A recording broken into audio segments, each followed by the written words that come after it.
আসসালামু আলাইকুম ওয়া রাহমাতুল্লাহি ওয়া বারাকাতুহু। ইন্নাল হামদালিল্লাহ ওয়াসসালাতু ওয়াসসালামু আলা রাসূলিল্লাহ। সম্মানিত দর্শক শ্রোতা, দূরের এবং কাছের, দেশ এবং দেশের বাহির থেকে যারা শুনছেন, আন্তরিক মোবারকবাদ গ্রহণ করুন এবং আপনাদের সকলের বিনীত দৃষ্টি আকর্ষণ করছি আজ অতীব এবং অত্যন্ত গুরুত্বপূর্ণ একটি বিষয়ের প্রতি। তা হচ্ছে মুমিনের ভালোবাসা সর্বাধিক কে পাওয়ার হকদার এবং তারপরে কে পাবে, তারপরে কে পাবে। কেননা মুমিনের প্রত্যেক কর্মকাণ্ড ইসলামীর বিধিবিধান মোতাবেকই পরিচালিত করতে হবে। সেই হিসেবে ভালোবাসা হচ্ছে একটি গুরুত্বপূর্ণ অধ্যায় মুমিন জীবনের জন্য। সুতরাং এই ভালোবাসা এটাও যাকে তাকে যত খুশি যেভাবে ইচ্ছা সেভাবে করার বিধান কোনোমতেই শরীয়তে নেই, বরং এখানেও শরীয়ত একটা নির্ধারিত নীতিমালা নির্বাচন করে দিয়েছেন। আমাদেরকে অবশ্যই ভালোবাসার ক্ষেত্রে সেই স্তর এবং সেই নীতি অবশ্যই গ্রহণ করতেই হবে যদি আমরা নিজেদেরকে মুমিন হিসেবে পরিচয় করতে চাই বা আল্লাহর কাছে নিজেকে মুমিন হিসেবে পেশ করতে চাই। এজন্য আল্লাহ রাব্বুল আলামিন সূরা বাকারার 165 নম্বর আয়াতে আল্লাহ বলতেছেন যে মানুষের মাঝে কিছু এমনও রয়েছে যে আল্লাহর বদলে অন্য কিছুকে তারা সমকক্ষ মনে করে। তারা তাদের তেমনি ভালোবাসে যেমনটি শুধু আল্লাহ তাআলাকেই ভালোবাসা উচিত। আর যারা আল্লাহ তাআলার উপর ঈমান আনে তাদের সর্বাধিক পরিমাণে ভালোবাসা থাকবে আল্লাহ তাআলার জন্য। অপরদিকে যারা জুলুম করেছে তারা যদি আযাব স্বচক্ষে দেখতে পেত তাহলে বুঝতে পারত আসমান জমিনের সমুদয় শক্তি একমাত্র আল্লাহর জন্যই। অবশ্যই আল্লাহ তাআলা শাস্তি দেওয়ার ব্যাপারে অত্যন্ত কঠোর। এখানে আল্লাহ রাব্বুল আলামিন স্পষ্ট করে দিলেন যে মুমিনের সর্বাধিক ভালোবাসা পাওয়ার হকদার হচ্ছেন আল্লাহ রাব্বুল আলামিন, কেননা তিনিই হচ্ছেন মানুষের স্রষ্টা। তিনি সৃষ্টি না করলে আমার অস্তিত্বই দুনিয়াতে আসতো না। সুতরাং সর্বাধিক ভালোবাসা পাওয়ার হকদার হচ্ছেন আল্লাহ রাব্বুল আলামিন। সুতরাং যারা আল্লাহর চাইতে অন্যকে বেশি ভালোবাসে তারা মুমিনদের দলে অন্তর্ভুক্ত হতে পারবে না। এর পরবর্তী ভালোবাসা পাওয়ার হকদার হচ্ছেন রাসূল করিম সাল্লাল্লাহু আলাইহি ওয়াসাল্লাম, কেননা আমরা আল্লাহর সাথে পরিচিত হয়েছি, আল্লাহকে চিনতে পেরেছি, জানতে পেরেছি রাসূল করিম সাল্লাল্লাহু আলাইহি ওয়াসাল্লামের মাধ্যমে। এবং এছাড়াও আরো অনেক অবদান তার রয়েছে এই উম্মতের প্রতি। এজন্য পরবর্তী ভালোবাসা পাওয়ার হকদার হচ্ছেন রাসূল করিম সাল্লাল্লাহু আলাইহি ওয়াসাল্লাম। এরপরে ভালোবাসা পাওয়ার হকদার হচ্ছে আল্লাহ রাব্বুল আলামিনের দ্বীন, কেননা এই দ্বীন মানার মাধ্যমে আমরা রসুলকে মানব, আল্লাহকে চিনবো, আল্লাহকে জানবো, আল্লাহকে মানবো এবং আমাদের জীবন সফল এবং সার্থক হবে দুনিয়াতে এবং আখিরাতে দ্বীন মানার মাধ্যমে। এজন্য পরবর্তী স্তরে ভালোবাসার স্থান পাবে, জায়গা পাবে হচ্ছে আল্লাহর দ্বীন। এ ব্যাপারে আল্লাহ রাব্বুল আলামিন সূরা তাওবার 24 নম্বর আয়াতে বলেছেন যে হে নবী, তুমি বলো যদি তোমাদের পিতা, তোমাদের সন্তানাদি, তোমাদের ভাই, তোমাদের পরিবার পরিজন, তোমাদের বংশ গোত্র এবং তোমাদের ধন সম্পদ যা তোমরা অর্জন করেছো এবং ব্যবসা বাণিজ্য যা লোকসান হয়ে যাবে বলে তোমরা ভয় করো, তোমাদের বাড়ি ঘর সমূহ যা তোমরা পছন্দ করো, যদি এগুলো তোমাদের কাছে আল্লাহ তাআলা, তার রসুল ও তার পথে জিহাদ করার চাইতে বেশি প্রিয় হয় তাহলে তোমরা আল্লাহ তাআলার পক্ষ থেকে তার আযাবের ঘোষণা আসা পর্যন্ত অপেক্ষা করো। জেনে রেখো আল্লাহ তাআলা কখনো পাপিষ্ঠ সম্প্রদায়কে হিদায়াত দান করেন না। এই আয়াত ধারায় আমরা বুঝতে পারতেছি যে সর্বাধিক ভালোবাসা পাওয়ার হকদার হচ্ছেন আল্লাহ রাব্বুল আলামিন, এরপরে রাসূল করিম সাল্লাল্লাহু আলাইহি ওয়াসাল্লাম, এরপরে আল্লাহর দ্বীন প্রতিষ্ঠার কুরবানি, কেননা আল্লাহর দ্বীনের মাধ্যমেই আমাদের জীবন সার্থক এবং সফল হবে। তো সম্মানিত দর্শক শ্রোতা, আল্লাহ রাব্বুল আলামিন যেইভাবে আমাদেরকে ভালোবাসার ধারাবাহিকতা নির্ধারণ করে দিয়েছেন, আমাদেরকে অবশ্যই আল্লাহ রাব্বুল আলামিনকে সেইভাবে ভালোবাসতে হবে যদি আমরা সফল এবং সার্থক মুমিন হতে চাই। এছাড়া আমরা কিন্তু সফল মুমিন হতে পারবো না। এজন্য আমরা দর্শক শ্রোতার কাছে বিনীতভাবে আহ্বান জানাচ্ছি, আসুন আমরা সর্বপ্রথম সবচেয়ে আল্লাহ রাব্বুল আলামিনকে বেশি ভালোবাসবো, কেননা তিনি হচ্ছেন আমাদের স্রষ্টা, তিনি আমাদেরকে সৃষ্টি করেছেন, ভালো মন্দ বাঁচা মরা এবং সবকিছু, সুস্থতা অসুস্থতা সবকিছু যেহেতু তারই নিয়ন্ত্রণাধীন, এজন্য আমরা সর্বাধিক ভালোবাসবো আল্লাহ রাব্বুল আলামিনকে, এরপরে রসুল করিম সাল্লাল্লাহু আলাইহি ওয়াসাল্লামকে। কেননা রসুল সাল্লাল্লাহু আলাইহি ওয়াসাল্লাম আমাদেরকে আল্লাহর সাথে পরিচয় করিয়ে দিয়েছেন। শুধু তাই নয়, তিনি তার জীবন জৈবন এবং তার অর্থবিত্ত সম্পদ সবকিছুর চাইতে উম্মতকে বেশি ভালোবাসেছেন, ভালোবাসা তিনি প্রদান করেছেন। এজন্য তিনি আমাদের কাছে সর্বাধিক ভালোবাসা পাওয়ার অবশ্যই হকদার। তিনি তার গোটা জীবন জৈবনকে এই উম্মতের ভালোবাসার জন্য অক্ষ করে দিয়েছেন এবং এই কারণে তিনি অনেক বাধা বিপত্তির সম্মুখীন হয়েছে। জীবনে অনেক হুমকি এসেছে, অনেক লোভ লালসা দিয়ে তাকে এই ভালোবাসা থেকে দূরে সরানোর পায়তারা বা চক্রান্ত করা হয়েছে, কিন্তু কোনো লোভনীয় প্রস্তাব তাকে ভালোবাসা থেকে দূরে সরাতে পারে নাই। এভাবে তাকে ভয়ে ভীত করে এরকম উম্মতের ভালোবাসা থেকে বিচ্ছিন্ন করার চেষ্টা করা হয়েছে, কিন্তু কোনো ভয়ে তিনি ভীত হয়ে উম্মতের দরদ এবং ভালোবাসা থেকে তিনি দূরে সরে যায়নি। আমরা জানি যে মহানবী সাল্লাল্লাহু আলাইহি ওয়াসাল্লামের গায়ে মশা মাছি পড়া হারাম ছিল, অর্থাৎ তারা ইজ্জতে এবং তার সম্মানে মশা মাছি তার গায়ে স্পর্শ করত না। সেই রাসূল সাল্লাল্লাহু আলাইহি ওয়াসাল্লামকে কত না কষ্ট করতে হয়েছে, এই দিনের জন্য তাকে রক্তে রঞ্জিত হতে হয়েছে, দান্দান মোবারক শহীদ হতে হয়েছে। এছাড়া আরো বহু বাধা বিপত্তি তার জীবনে এসেছে, কিন্তু তারপরে তিনি উম্মতের কথা বলেন নাই। আমরা জানি একেবারে একান্ত মুহূর্তে আল্লাহ রাব্বুল আলামিন রাসূল সাল্লাল্লাহু আলাইহি সাল্লামকে মেরাজে ডেকে নিয়েছিলেন। আমরা জানি সেই মুহূর্তটা ছিল অত্যন্ত সংকটাপন্ন রাসূল সাল্লাল্লাহু আলাইহি সাল্লামের জীবনের জন্য, কেননা তার সহধর্মিনী অর্ধাঙ্গনী হযরত খাদিজাতুল কুবরা রাদিয়াল্লাহু তাআলা আনহা তাকে ছেড়ে বিদায় নিয়েছিলেন এবং একান্ত ছায়ার মতো যিনি তার জীবনে পাশে দাঁড়িয়েছিলেন সেই তার চাচা আবু তালেব, তিনিও ইন্তেকাল করেছিলেন। তখন আল্লাহ রাব্বুল আলামিন তার মনকে সতেজ করতে, আরো কিছু সান্ত্বনার বাণী শোনাতে এবং নামাজের মতন মহান দৌলত পুরস্কার হিসেবে দেওয়ার জন্য আল্লাহ রাব্বুল আলামিন আরশে আজিমে রাসূল সাল্লাল্লাহু আলাইহি সাল্লামকে ডেকে নিয়েছিলেন। সেখানে গিয়েও রাসূল সাল্লাল্লাহু আলাইহি সাল্লাম এই উম্মতের কথা ভোলেন নাই, বরং তিনি হাদিয়া হিসেবে যখন আল্লাহর দরবারে পেশ করেছিলেন, আত-তাহিয়াতু লিল্লাহি ওয়াস-সালাওয়াতু ওয়াত-তাইয়্যিবাত, আসসালামু আলাইকা আইয়ুহান নাবিয়্যু ওয়া রাহমাতুল্লাহি ওয়া বারাকাতুহু, আসসালামু আলাইনা ওয়া আলা ইবাদিল্লাহিস সালিহিন। এখানে দেখেন আল্লাহ রাব্বুল আলামিনের কাছে যখন তিনি পেশ করলেন যে আমার শারীরিক দৌহিক, আমার মানসিক আত্মিক যাবতীয় ইবাদত বন্দেগী একমাত্র আপনার জন্য উৎসর্গিত, আপনার জন্য নিয়ে এসেছি, তখন আল্লাহ রাব্বুল আলামিন তাকে উদ্দেশ্য করে বললেন, আসসালামু আলাইকা আইয়ুহান নাবিয়্যু ওয়া রাহমাতুল্লাহি ওয়া বারাকাতুহু, যে আপনার প্রতিও আমার পক্ষ থেকে রহমত, বরকত এবং শান্তি। সাল্লাল্লাহু আলাইহি সাল্লাম তখন উম্মতকে ভুলেন নাই। একান্ত মালিকের সাথে কথোপকথন, যা অন্য কোন নবী রাসূলের ভাগ্যে জোটেনি। এমন একান্ত সান্নিধ্যে গিয়েও তিনি বললেন, আসসালামু আলাইনা ওয়া আলা ইবাদিল্লাহিস সালিহিন, হে আল্লাহ, আপনি আমার জন্যই শুধু আপনার রহমত, বরকত, ভালোবাসা, স্নেহ, মায়া, মমতাকে অক্ষ করেন না, বরং আপনি আমার সালিহিন উম্মতদেরকে এর সাথে শামিল করে নিন। আল্লাহু আকবার, সুবহানাল্লাহি ওয়া বিহামদিহি। এমনিভাবে রাসূল করিম সাল্লাল্লাহু আলাইহি ওয়াসাল্লাম এমনও অনেক মুহূর্ত পার হতো যে রাসূল সাল্লাল্লাহু আলাইহি ওয়াসাল্লাম শুধু উম্মতের ব্যথায় ব্যথিত হয়ে একান্ত নির্জনে ধ্যানমগ্ন হয়ে দিনের পর দিন কাটাতেন। সহিহ হাদিসে আসছে, একবার রাসূল সাল্লাল্লাহু আলাইহি ওয়াসাল্লামকে কোথাও খুঁজে পাওয়া যাচ্ছে না, সমস্ত সাহাবায়ে কেরাম এরকম বেকারার হয়ে পড়ছে, রাসূল সাল্লাল্লাহু আলাইহি ওয়াসাল্লাম কোথায় গেলেন। অনেক খোঁজাখুঁজির পরে জানা গেল একান্ত এরকম পাহাড়ের গুহায় নির্জনে উম্মতের জন্য, উম্মতের মাগফিরাতের জন্য, ক্ষমার জন্য আল্লাহর কাছে কান্নাকাটি করতেছেন, আবেদন নিবেদন করতেছেন, হে আল্লাহ, আপনি আমার উম্মতকে ক্ষমা করে দেন, আমার উম্মতদেরকে মাফ করে দেন, উম্মতদেরকে সহি পথের সন্ধান দিয়ে দেন।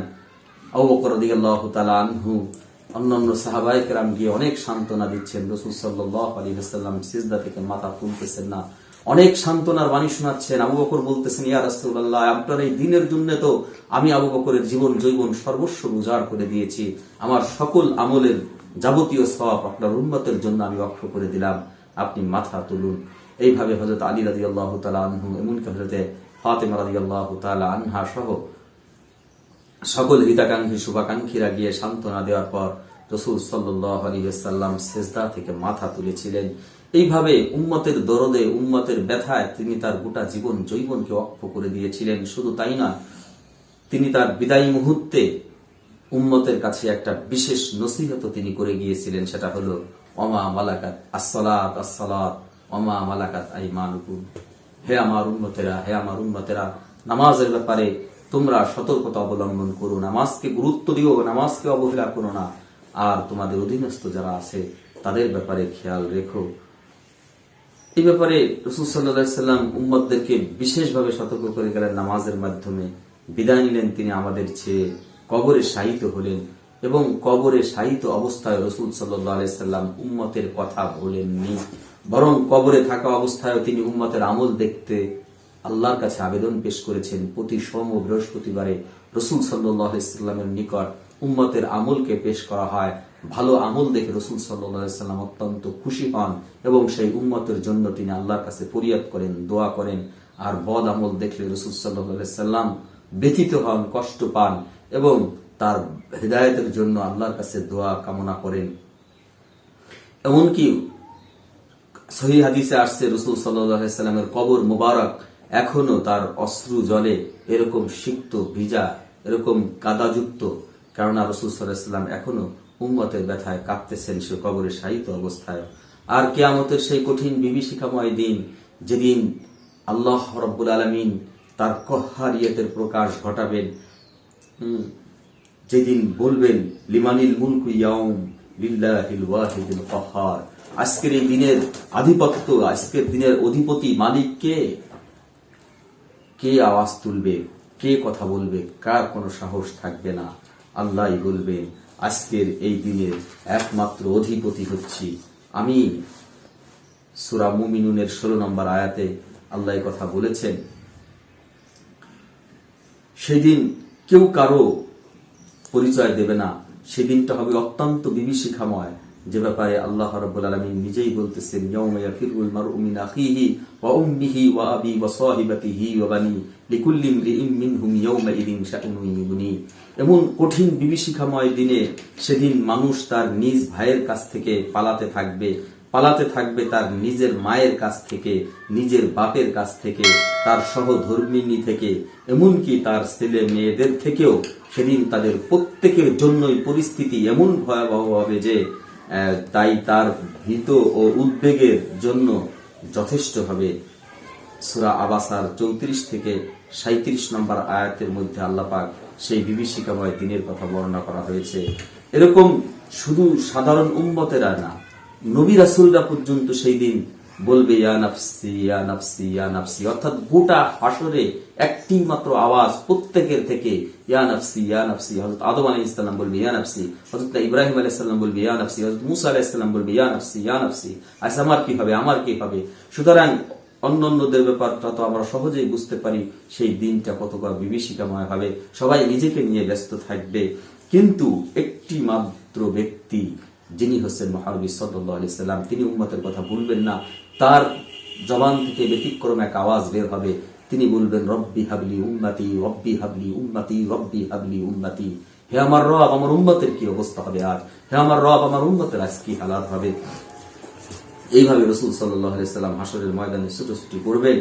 যেই পরিস্থিতির কথা আমরা এই হাদিস থেকে বুঝতে পারি, যে হযরত আনাস রাদিয়াল্লাহু তাআলা আনহু থেকে বর্ণিত, তিনি বলেন আমি রাসূল সাল্লাল্লাহু আলাইহি সাল্লামের নিকট আবেদন করলাম তিনি যেন কিয়ামতের দিন আমার জন্য সুপারিশ করেন। তিনি বলেন ঠিক আছে, আমি সুপারিশ করব। আমি তাকে জিজ্ঞেস করলাম ইয়া রাসূলুল্লাহ, আমি আপনাকে সেদিন কোথায় খুঁজবো? তিনি বললেন সর্বপ্রথম তুমি আমাকে পুলসিরাতের ওখানে খুঁজবে। আমি বললাম আপনাকে যদি পুলসিরাতে না পাই? তিনি বললেন তাহলে মিজানের কাছে খুঁজবে।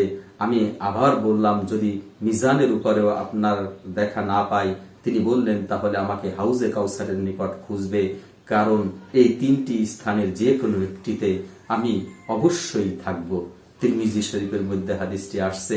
এর থেকে বোঝা যায় যে রাসূল সাল্লাল্লাহু আলাইহি ওয়াসাল্লাম তিন জায়গায় উম্মতের অবস্থা পর্যবেক্ষণের জন্য ছোটাছুটি করবেন, যে হাউজে কাউসারে পিপাসায় আক্রান্ত কোনো উম্মত কষ্ট পাচ্ছে কিনা, এজন্য তাকে পানি পান করানোর জন্য সেখানে ছুটবেন।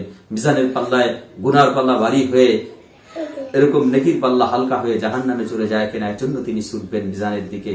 আবার পুলসিরাতে পতিত হয়ে জাহান্নামে নিক্ষিপ্ত হয়ে তার উম্মত যায় কিনা, এর জন্য তিনি ছুটবেন।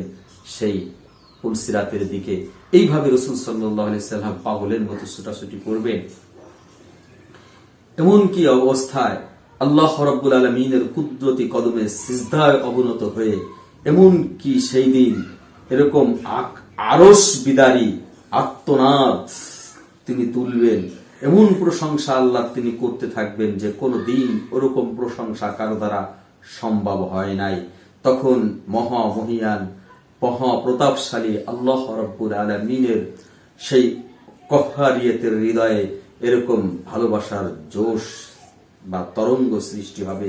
উম্মতের মুক্তির নেশায় পাগল পারা মহানবী সাল্লাল্লাহু আলাইহি সাল্লামের প্রতি দৃষ্টি নিবেদন করবেন এবং বলবেন, আপনি তো উম্মতের জন্য দুনিয়াতে অনেক কেঁদেছেন, জীবন যৌবন সব বিলীন করে দিয়েছেন, আজকে এই দিনে আপনাকে এভাবে কাঁদতে হবে না।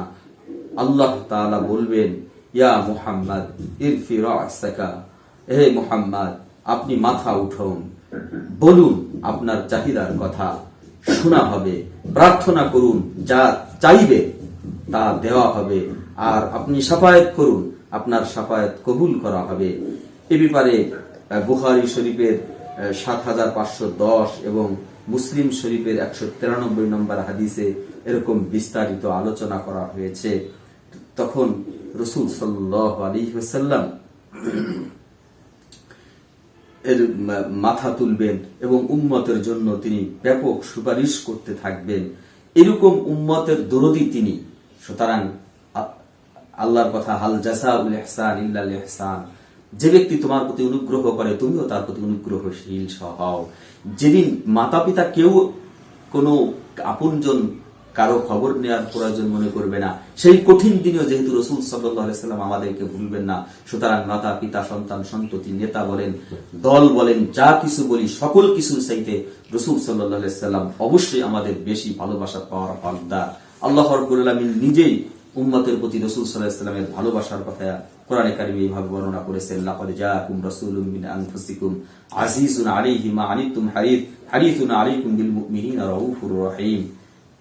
আল্লাহ বলতেছেন, হে মানুষ, তোমাদের কাছে তোমাদের মধ্যে থেকে একজন রসুল এসেছে, তোমাদের কোন রকম কোন কষ্ট ভোগ তার উপর খুবই দুঃসহ এবং যে বেদনা এবং যন্ত্রণার কারণ, সে তোমাদের একান্ত কল্যাণকামী।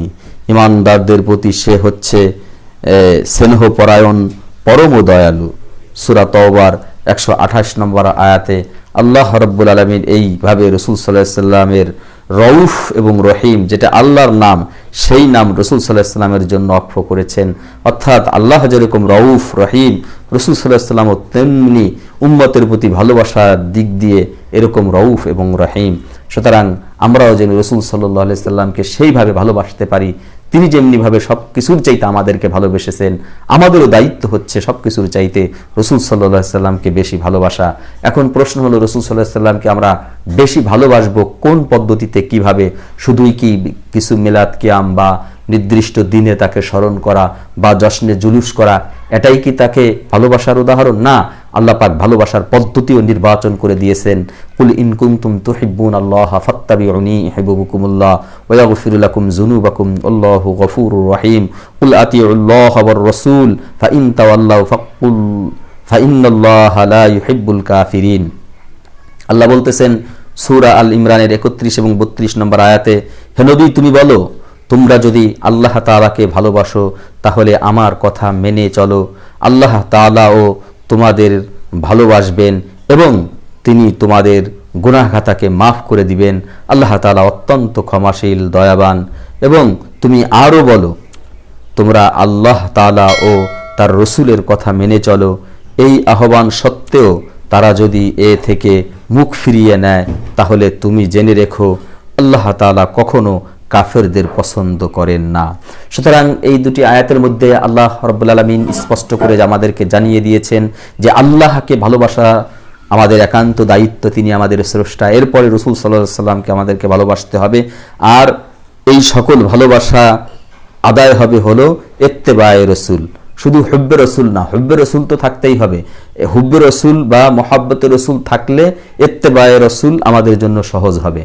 আমাদের ভিতরে যদি রসুলের মহাব্বত থাকে তাহলে রসুলের ইত্তেবা করা আমাদের জন্য আসান হবে, কেননা যে যাকে ভালোবাসে তার অনুকরণ অনুসরণ সে করে থাকে এবং কিয়ামতের ময়দানে তাদের সাথে তাদের হাসর হবে। এটাই হলো ইসলামের বিধান। এর জন্য আর আমাদেরকে আল্লাহকে ভালোবাসতে হবে, আল্লাহর রসুলকে ভালোবাসতে হবে, আর সেই ভালোবাসার পদ্ধতি হলো ইত্তেবায়ে রসুল। রসুল সাল্লাল্লাহু আলাইহি ওয়াসাল্লামের ইত্তেবা করতে হবে, অনুকরণ করতে হবে, অনুসরণ করতে হবে।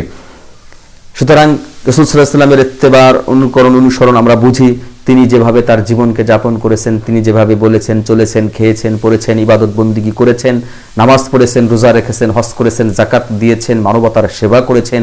এইভাবে আমাদের মানব সেবা করাই হচ্ছে ইবাদত বা ইত্তেবায়ে রসুল, অনুকরণ অনুসরণ।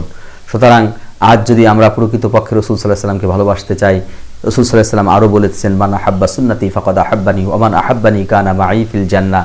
যে ব্যক্তি আমার সুন্নতের ইত্তেবা করলো সে যেন আমাকে ইত্তেবা করলো, আমাকে মহব্বত করলো, আমাকে অনুসরণ করলো। আর যে আমাকে মহব্বত, আমার ইত্তেবা, আমার অনুসরণ করবে সে আমার সাথে জান্নাতি হবে। তো সম্মানিত দর্শক শ্রোতা, আমরা এই কথা থেকে স্পষ্ট বুঝতে পারতেছি যে হুব্বে রসুল বা হুব্ব ইলাহি, আল্লাহর মহাব্বত, আল্লাহর রসুলের মহাব্বত সব কিছু জড়িয়ে আছে ইত্তেবায়ে রসুলের মাধ্যমে, অর্থাৎ রসুল করিম সাল্লাল্লাহু আলাইহি ওয়াসাল্লামের রেখে যাওয়া সুন্নাহ এর অনুকরণ অনুসরণের মাধ্যমে। আমরা এই জন্য রসুল সাল্লাল্লাহু আলাইহি ওয়াসাল্লামের ইত্তেবা করব, অনুকরণ করব, অনুসরণ করব। আমাদের রসুল সাল্লাল্লাহু আলাইহি ওয়াসাল্লামের জীবনের মধ্যে যদি দেখি, তার ইত্তেবার মধ্যে তার নামাজ ছিল অত্যন্ত গুরুত্বপূর্ণ। তিনি দুনিয়াতে এসে সিজদা অবনত হয়ে দুনিয়াতে এসেছে এবং তার জীবনের বিদায়ীকালীন সময়ে তিনি সালাত বলে উম্মতকে সম্বোধন করেছেন। এবং তার আরও একটি বড় সুন্নত ছিল উম্মতের প্রতি তার দরদ, ব্যথা, ভালোবাসা। এমনকি ইহুদির লাশ দেখে তিনি এরকম ব্যথিত হয়ে তিনি দাঁড়িয়ে গিয়েছিলেন, তিনি অশ্রুসিক্ত হয়েছিলেন। সাহাবারা বলছিলেন, ইহুদির লাশ দেখে আপনি কেন ব্যথিত হচ্ছেন? হুজুর সাল্লাল্লাহু আলাইহি সাল্লাম যে উত্তর দিয়েছিলেন আমাদের স্মরণ রাখতে হবে যে হতে পারে এটা ইহুদির লাশ, কিন্তু সে তো আল্লাহর বান্দা, আমার উম্মত। আর যদি সে দ্বীন ঈমান ইসলাম নিয়ে কবরে যেতে পারতো, সে জাহান্নাম থেকে মুক্তি পেয়ে যেত, জান্নাতের অধিবাসী হতে পারতো, কিন্তু আজ সে ঈমান নিয়ে কবরে যেতে পারলো না। এটাই আমার জন্য আফসোস আর ব্যথা। এমনিভাবে আমাদের এরকম প্রত্যেকটা উম্মত, সে কোন দলের, কোন মতের, কোন ধর্মের, এটা আমাদের বিবেচনার বিষয় না, আল্লাহর বান্দা ও নবীর উম্মত। সুতরাং আমাদের প্রত্যেকের প্রতি দরদ থাকতে হবে, ব্যথা থাকতে হবে। সেই ব্যতীত হৃদয় নিয়ে প্রত্যেকের কাছে আল্লাহর দ্বীন পৌঁছানোর জন্য আমাদের আমরণ চেষ্টা চালিয়ে যেতে হবে। তাহলেই আমাদের রসুলের প্রতি প্রেম হবে, মহাব্বত হবে, ভালোবাসা হবে। আল্লাহর দ্বীনের সাথে প্রেম হবে, মহাব্বত হবে, ভালোবাসা হবে। ভালোবাসা হবে আহকামুল হাকিমুন রব্বুল আলামিনের সঙ্গে। আল্লাহ রব্বুল আলামিন আমাদেরকে এই বাস্তবতা যেন বুঝার তৌফিক দান করেন।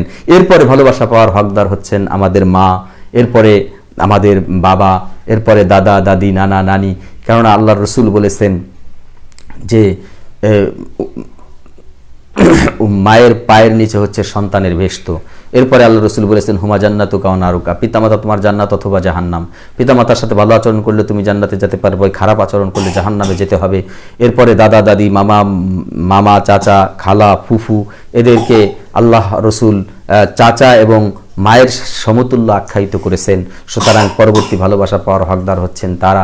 এরপরে অন্যান্য নিকট আত্মীয় স্বজন, এরপরে সন্তান সন্ততি বা আমাদের জীবনের অর্ধাঙ্গনী।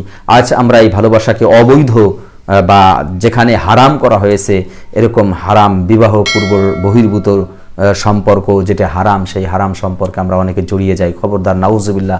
ভালোবাসা হচ্ছে পবিত্র জিনিস, এটা পবিত্র স্থানেই রাখতে হবে, অপবিত্র স্থানে নয়। আল্লাহ রাব্বুল আলামিন আমাদের সকলকে এই ভালোবাসার বাস্তবতা উপলব্ধি করার তৌফিক দান করুক।